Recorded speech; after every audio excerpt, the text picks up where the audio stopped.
to the 4040 Vision podcast. I am your host, Khaled Abdallah, and I'm joined, this must be a special occasion, as I'm joined by both of my co-hosts, Osama and Salman. What's up, fellas? How you doing? Not good. What's up, man? Not good. Yeah, that's the better answer. I'm doing That's great. the answer I was I'm expecting. doing great.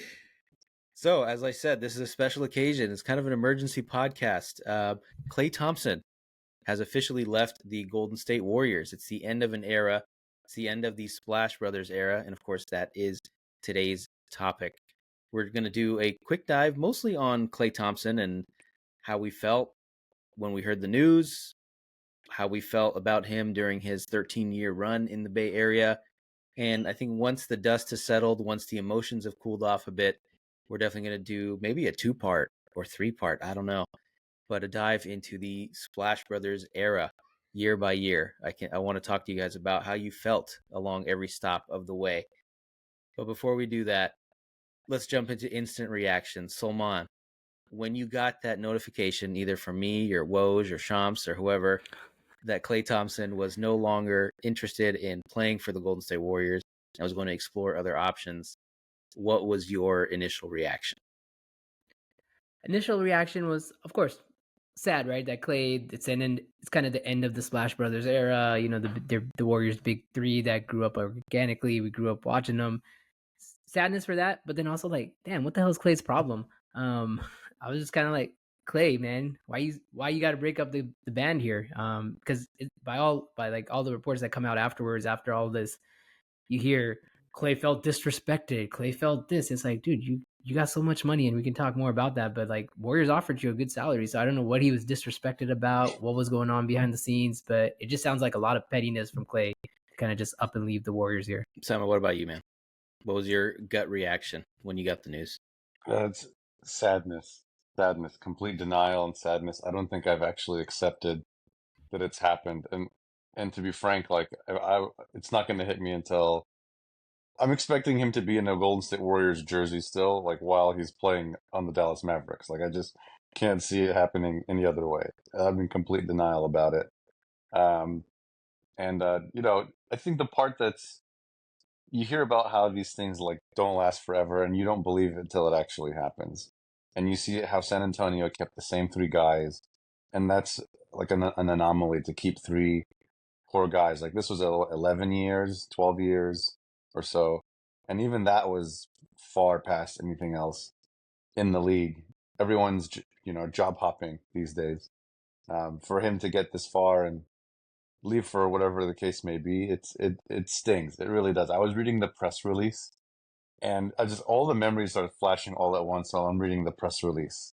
It's six finals appearances, NBA All-Star, all of the glory and the confetti and the trophies are all like flashing in my head, and I started getting a little emotional. Like, damn, so much happiness Klay Thompson brought to our lives, and he's gonna be somewhere else, and have to be okay with that, I guess. It's been a crazy 13 years. I mean, that's why I do want to do that deep dive again, probably at least a 2-parter, I would think, of the different eras, unless we're just going to be talking for 2-3 hours on one pod, but nobody wants to listen to that. So did you guys see this coming at any point? I mean, reading the tea leaves all this year, right? He got benched. Then he got put back in starting lineup. They were kind of playing yo-yo with his starting spot.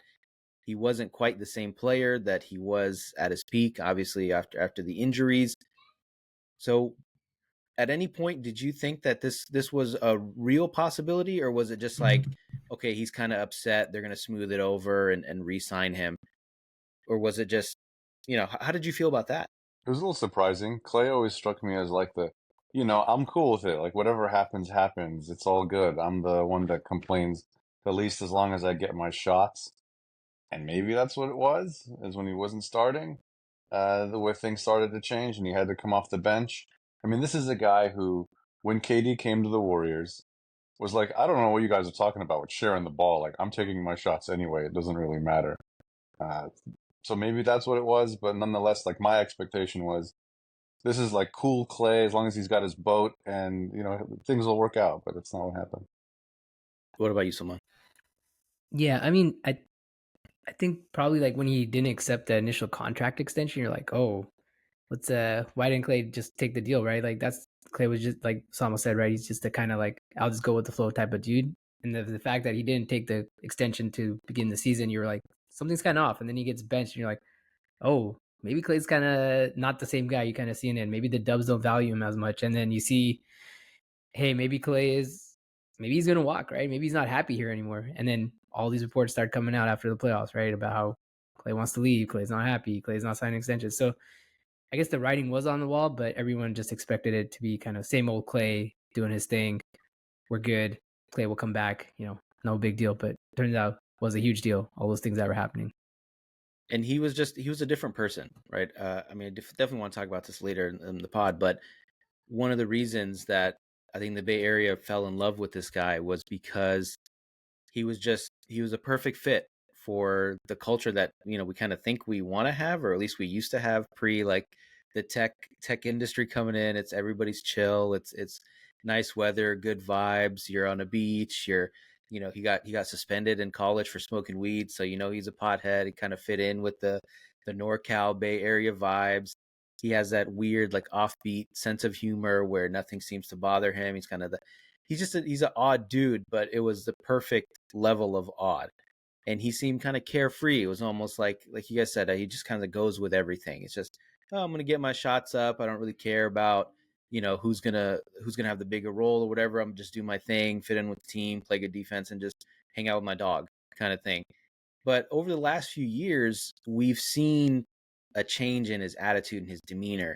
He was just angry a lot, and that wasn't the Klay that we were used to. So why was he so angry? Was it just the injury? Was it the diminished role? Was it all of the above? Am I answering my own question? Why was he so angry, man? Yeah, I mean, I think that's it, right? It's the diminished role. Maybe Klay's getting older. He's not feeling the same athletic type of Klay after all those injuries. He's like a little bit slower. He can't keep up with these young dudes anymore. That's probably frustrating for him, right? Like he was probably like an elite level defender, right, in his prime, and now he's like, man, I can barely guard Jamal Murray now, right? I can barely guard Anthony Edwards now. Like guys he was probably used to like shutting down and like in his sleep, and he can't do that anymore. And I think that was probably frustrating for him. And then like you see shooting performances, right? Like the play-in game where he goes 0 for 10. This like no longer we don't have game 6 Klay anymore here, right? We don't have him anymore. Like he's just going 0 for 10. He's 0 for 14. He's constantly just taking bad shots. And so I don't know. And a lot of the stuff you read about it is like, man, if Klay was doing these things like visibly in the public, imagine how bad it was behind the scenes, right? And we don't know what was going on behind the scenes and how frustrated he was.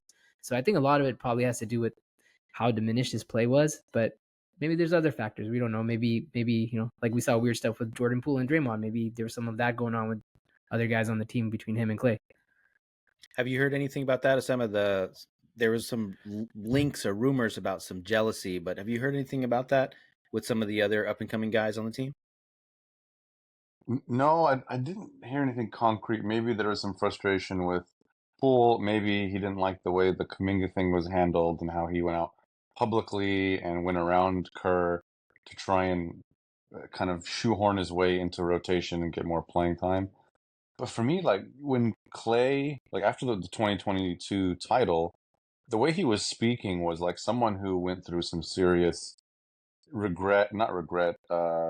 He was kind of uncertain because of the injuries, and he seemed a little bit like depressed, talking about how it was hard to come back, and there was some adversity to overcome to get to that point where he's like, no one thinks I could do this anymore. And he's a competitor. He really gives a shit. So he's going to take things really personally, regardless.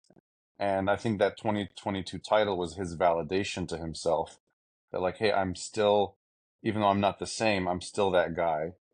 And you saw the following season, every time the Warriors got into a fight with people, he just put up 4 fingers and he's like, 4 rings. I think there's the Phoenix Suns, like they got into it with Booker and he's like, 4, okay, 4. The answer's 4. What's that? What's that scoreboard? No, 4 is the answer. That's what it is. It doesn't really matter what the scoreboard says tonight. I have 4, and you're nothing. And that's where it started his temperament. He lost his temperament where Klay was always like, doesn't matter, doesn't really get into it. He has that FU to him, but you didn't really see it until then. the Rudy Gobert thing, right? Like he got into it with Gobert all of a sudden, and Draymond's choking Gobert because of Klay. That's because of Klay. I honestly forgot about his role in that mess, and I think it was you kind of hinted at it, right? That temperament is and that FU mentality. We used to see it only with his play, right? He was the dude that was going to go out and hit, have 37 points in a quarter, hit 10 threes in a game. He's going to D up your best player, shut him down, who's your best wing. And he didn't have to do much talking. And he didn't really talk much either, on or off the court. He was just say some quirky things, or he'd sign a toaster or do some weird shit off the court, but he didn't say much. And then once the play started to deteriorate a little bit, we started hearing more from him about his role. He's kind of snippy and short with the media, questioning his again his ability to do this because he felt like they were personal attacks on him. So he just started lashing out again with holding up the four to Devin Booker, all that stuff. He's just lashing out because his play on the court couldn't match up with who he thought he was or who he used to be before the injuries.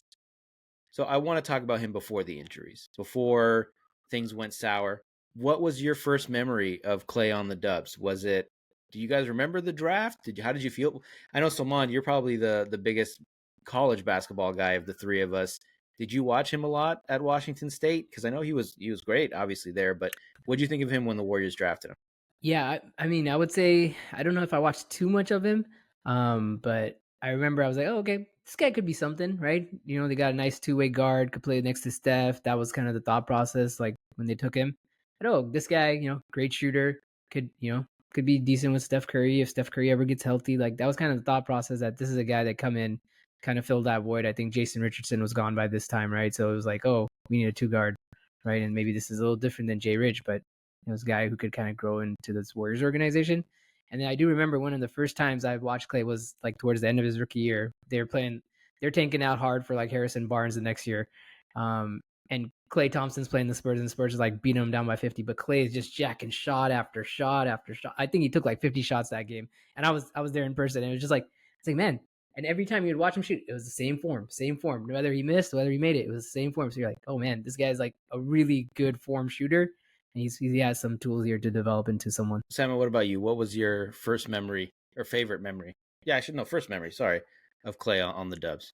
I'm drawing blanks on how far back in time I can go, but in person I used to go a lot before 2014, 15. I used to go to like 30 games a year, and I remember a game against the Toronto Raptors in I want to say 2013 where they were down 27 at halftime, and Jermaine O'Neal goes into the locker room and lays into everybody and yells at them all and tells them to shape up because he didn't like their performance. So they go out and they overcome the 27-point deficit. The Golden State Warriors in 2013, not, the Dynasty Warriors. They had like Carl Landry out there, it was those Warriors. And Klay hit like 4 threes in the fourth quarter, and we're like, "Oh my God, they just won't miss. He's not missing." I would say that's my when it comes to him performing, probably my earliest memory. There's others, but that's the one that comes to mind first. And what about your favorite memory of him? Uh, one We of can them come is I back went to to you Klay if you need Thompson. time. Yeah. Well, I went to Klay Thompson bobblehead night. It might have been a month before this or a year before this game, and he scored 27 points in the first half, and then he scored 0 points in the second half. Which is just perfect Klay Thompson. It's perfect. Like he's staring into a toaster, and then all of a sudden you're just like wondering what happened. Which is just perfect Klay. He's a fireball. I mean, there's so many other. I mean, pick a game six. You know, game six OKC might be the where I played meet me the Let's Get Married by Jagged Edge. Pause. I was just like, meet me at the altar, dude. What the hell was that? What do you mean 10 3-pointers in a game six? I was just this is the craziest thing I've ever seen in my life. Yeah, 41 points on the road in OKC, hostile environment, incredible team, incredible opponent. So yeah, I'll come back to mine. But Salman, what's your favorite Klay memory? That one has to be it right there, right? Where he gets hot against OKC in Game 6, and you just never seen that out of Klay, right? And you're like, whoa, this is Klay. Like, where did this Klay come from, right? And that's kind of like that's where he gets that Game 6 moniker from, right? That's the start of it. So just seeing Klay light up a team that, and they were throwing everything they had at him, and they could not stop him. And there's other games like that where he does that, right? Like I think it was like the Kings, right, where he breaks the record for 3-pointers, or he ties the record for 3-pointers. They just everyone throws everything at him, and when Klay's on, he's just you can't stop him because you can't get to that shot. It's so pure. So I think definitely that Thunder game where he just goes fireball mode and he just lights him up. And you know what it is about those moments too is like when everyone else can sense it, and everyone's like, "Where is he? Get him the ball quickly!" And he just like releases it immediately. Everyone in the team is like back in transition. The other team is like rattled, right? They'll miss a bunny, and then Iguodala is running up. Where is he? Where is he? Where is he? And they just somehow they just lose him amazingly, and he's shooting a three with defender in his jersey, and it's like barely on his fingertips. I think that's what's unique about Klay. I'm going to cheat a little bit. I'll give a couple answers because I'm the host. I'm allowed to do that. Game 6, OKC. I was in Turkey. I was watching this game at I think 4 or 5 in the morning. It's still dark outside. I'm pacing in my hotel room. My wife's still asleep, and I'm doing like the silent yell celebration where I'm like like yes, yes, like trying not to wake my wife up, or like yelling into like a towel as he's just raining threes on the poor Thunder. But the other one is the Kings game where he scores, was it 60 or 37 and a quarter. It's just it was like I think it was a Friday night because against the Kings, back when the Kings were even less relevant than they are now, and he just goes crazy. And he does like he has 37 points on like 3-4 dribbles, something crazy like that. And that was the two things that I love most about Klay was that with Steph, right, you saw it coming, the avalanche that was coming because he's taking those pull up threes from half court. He's shaking a dude again at half court, doing his trademark. He'll give up the ball and then relocate. So like there's some build up to Steph because he has the ball in his hands. With Klay, it's just like you said, people just need to find him and he'll just go crazy. He's not dribbling, especially when he's at his peak. He was just shooting completely unconscious, and it was like any given night, history could be made, and it was either going to be Steph or Klay. And that Kings game again was like a random Friday in the regular season, and he just goes crazy. And then in where he breaks the record against the Bulls, again same thing on the road against the Bulls. I think it's like January, what's kind of the dog days of the season, where it's like the middle, nobody really cares until the All-Star break, and it was just that's what I loved about him was just any night you could watch this team. And again, it was going to be either him or Steph that just went nuts and made history and made a random Tuesday in Chicago or Orlando or OKC like the highlight of the week. I have one So, more. yeah, please. You guys don't remember this one. It was against Indiana, and he scored. I don't remember the number to be honest, but it was like 30 points, and he only took like 10 dribbles. Do you guys remember that game? It was And when he his had the teammate, 61 points in 3 quarters against the Pacers because Steve Kerr's a hater and wouldn't let him play the fourth quarter of a blowout. that's what it was. It was a crazy number, and he only took like 10, 11 dribbles or something insane like that. And just watching his teammates in awe of him, where they're all just like mouth open, like wow. And I would say there was a moment in that game that's the height of arrogance. And he turns around and takes a three from the corner, and Iguodala runs onto the court and calls travel, and he's rolling his arms as Klay turns around and makes the shot, and the refs don't call it, but he's like, "That's totally a travel." That night was also just like another one. History can be made any night. I don't think that's a real record, 60 points on 11 dribbles, but it's amazing nonetheless. Yeah, it's like I don't think they were keeping track of that in the 70s or 80s or 90s, maybe like since like Second Spectrum came around and advanced analytics and all that. But we talked a little bit about why the Bay fell in love with Klay Thompson. I think the love for Steph, right, is unmatched. He's always going to be number one. He's been there longer. He really got it through the mud. He was there for a long time when they sucked, and then obviously was the key part of the come up. But Klay, I feel like the love was a little bit different. So, Mon, what made the appreciation for Klay Thompson in the Bay different than it is for Steph Curry.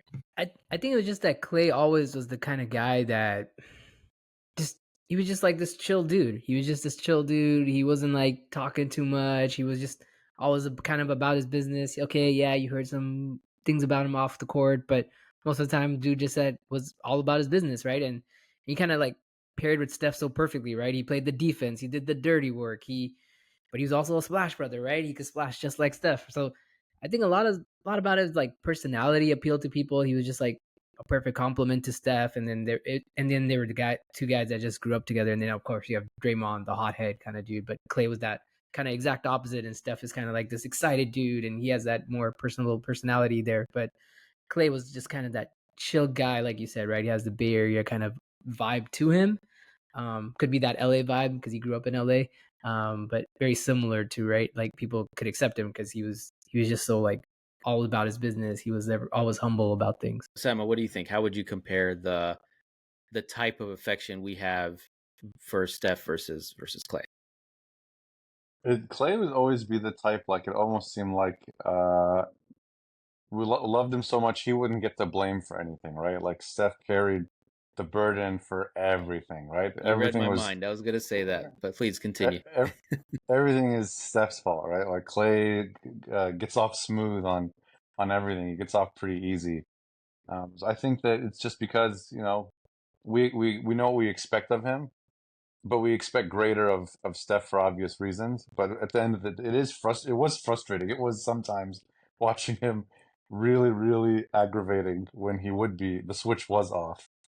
I would say what was interesting though is I think we just found so many random things fascinating about him. Whether it was staring into a toaster, his dog. He had the little French. It was like a French bulldog or something like that. No, he's got the real bulldog with the big head and He's got the real the the underbite. English bulldog. Okay, The English yeah, bulldog. yeah, yeah. The ones that look like they can talk. Yeah, yeah. Or you know his boat, or when he says he likes to read, and it kind of makes everyone giggle when he says he likes to read for some reason. It's like just his whole demeanor is very affable and likable. That part where you talked about him not getting any of the blame is hilarious because it's so true. Because Steph is like the center of the firestorm, right? He's the one that everyone's going crazy about on social media. If he has a bad game, it's the end of the world. If he has a great game, there's always people trying to downplay it. And then Klay gets the best of both worlds, right? If he has a great game, it's like, oh man, game 6 Klay, or oh, Klay is so clutch. And then he can put up a single digit performance in game 6 of the finals against the Celtics, and you're like, oh, it's just Klay.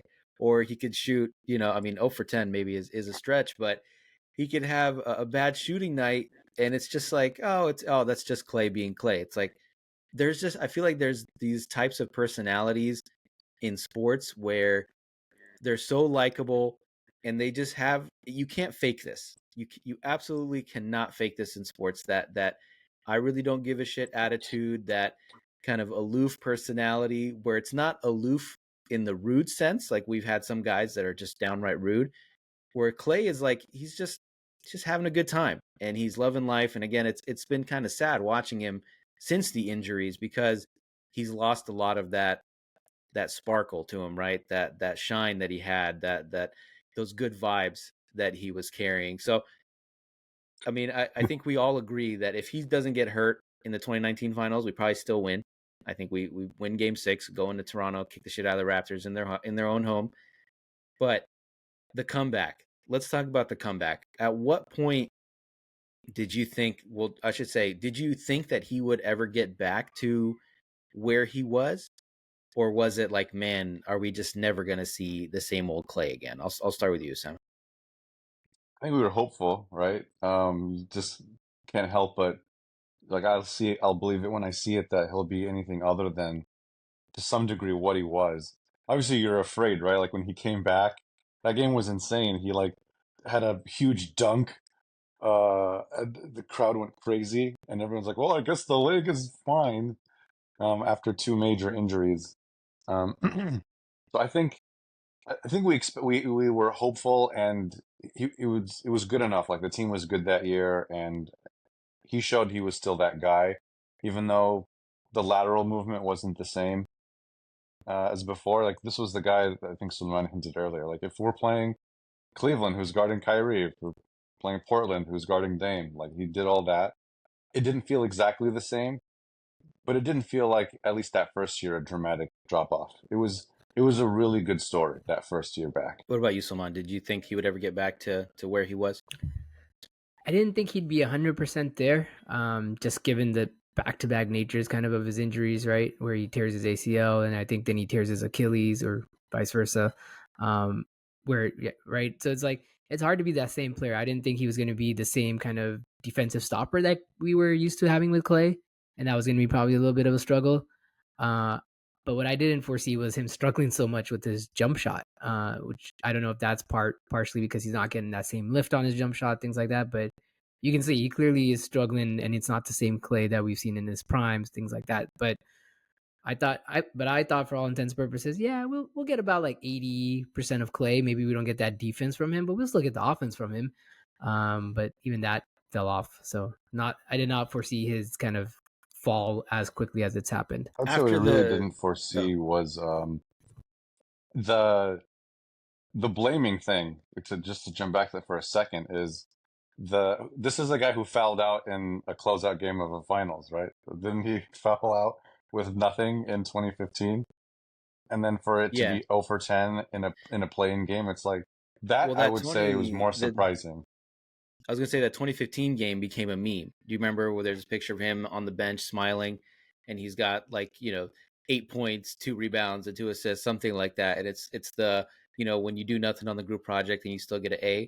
So it was like to that, and then of course he has the 6 fouls in that game. But yeah, continue. Sorry. No, that's it. You're good. So let's talk about what's next for Klay. Obviously, he bounced back in a big way. I think in 2022, he was still good.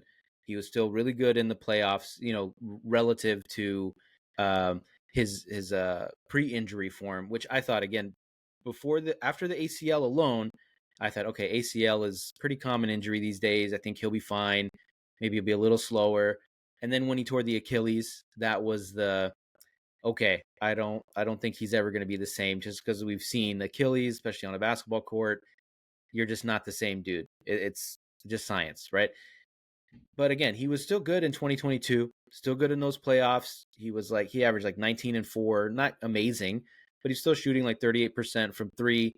And then even against the Lakers, he started off well in the 2023 playoffs and then just fell off a cliff, and then obviously ends his Warriors tenure with the 0-10 performance against the Kings. So what's next for Klay? Is he going to be able to remake his game? What do you think of his fit in Dallas? Salman, what do you think? I'll throw it over to you. I kind of don't like the fit there in Dallas. I just feel like he's gonna have to learn to be just this, in the corner kind of shoot threes kind of guy. And he never was that with the Warriors. Like he played off Steph, he played off Draymond, but he was never just like, I'm gonna chill in a corner and shoot threes, and then he would hustle on defense.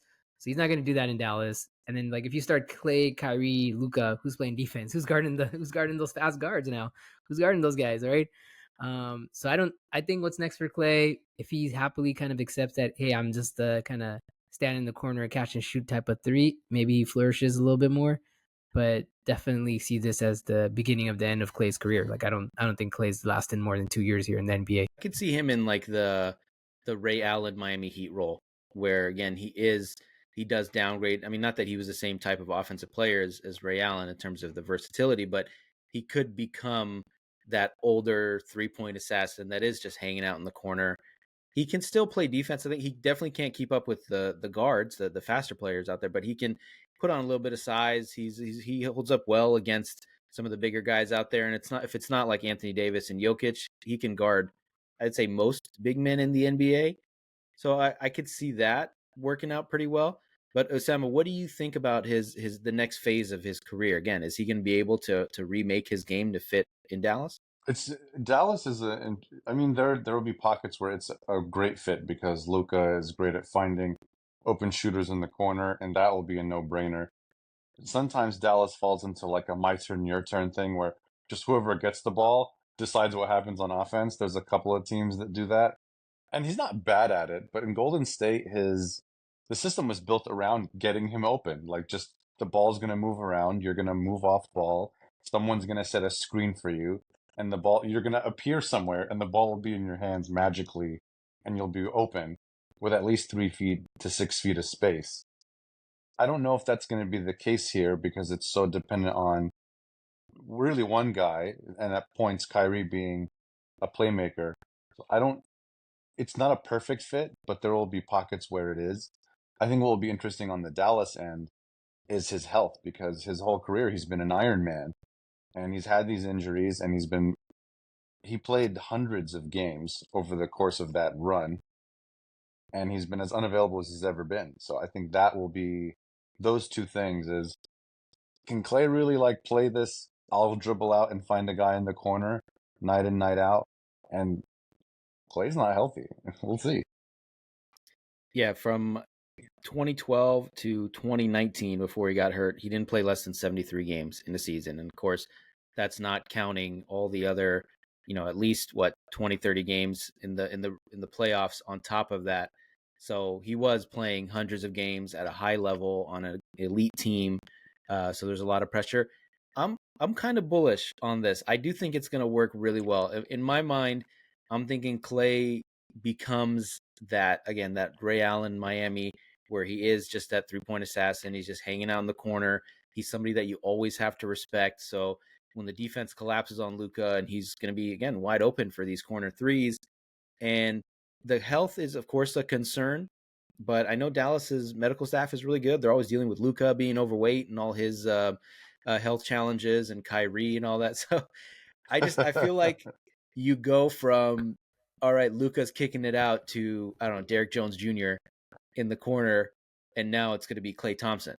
So even if he's not elite Klay or Game 6 Klay or whatever anymore, he's still somebody you have to respect as a defense. So for that reason, I don't know. Last year says differently, Colin. Last year says differently. You didn't have to respect Klay anywhere last year.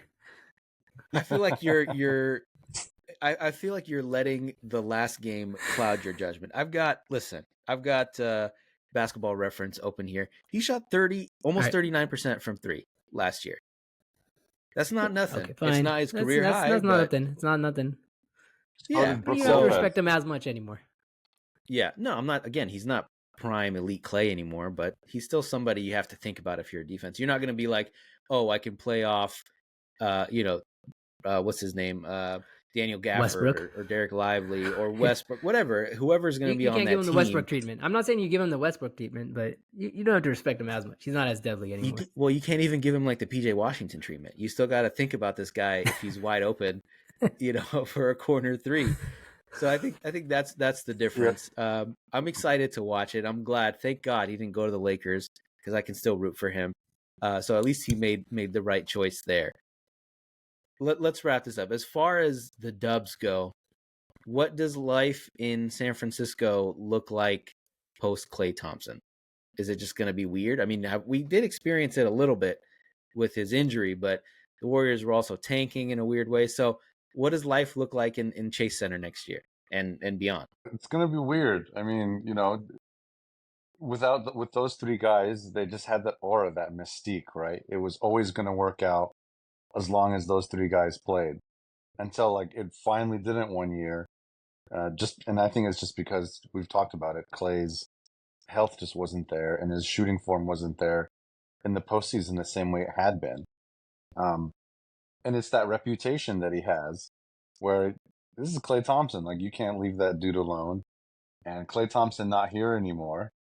I think we'll have pockets where we'll miss it when no one else on the court could shoot, because that's what the roster looks like right now. Doesn't look like anyone could shoot right now. There'll be pockets of that, and it won't be the same. It just can't be. That was just a special run, and we'll just have to, pretend to love whoever comes in next, but we won't love them the same way. Won't love anybody the same way. So, Man, what do you think? What is the next chapter in Golden State history look without Klay Thompson? I think it depends on what they end up doing here, right? You're hearing rumors, they might get Lauri Markkanen. Are they trying to go gear up for another run here with Steph and Draymond? Maybe, but I think it's going to be more of a passing of the torch, right, to the young guys down there, right? It's going to be okay, Steph, Draymond, you're going to play out your last 2 years of your contract, And then we're kind of passing over this torch to Kuminga, Moody, Podzinski. Like those guys are going to kind of take the torch, and there's going to just be a new era of basketball, and maybe Moody finally gets the chance he deserves to play like 30 plus minutes a game and show what he can do, and then Nope. no, okay, because Kerr will Nope. never let it. I don't know why Kerr hates that guy, but Kerr just hates Nope. Moody for some reason. They're gonna play D'Anthony Melton like 35 minutes a game and play Moody like 12. But I think this should be kind of like, it's either you're going all in and you're getting Lauri Markkanen, and that's the route you're going, and seeing if you can get one more ring out of the last years of Dre and Steph, and then kind of gear up for a rebuild, or you're just gonna say, hey, you know what, we're just gonna start the passing of the torch now, and we're not in a position to do anything.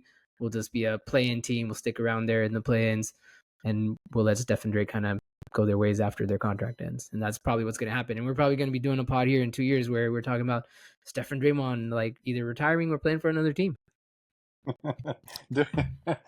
Steph, wait. So I like that you said that. Steph and Draymond.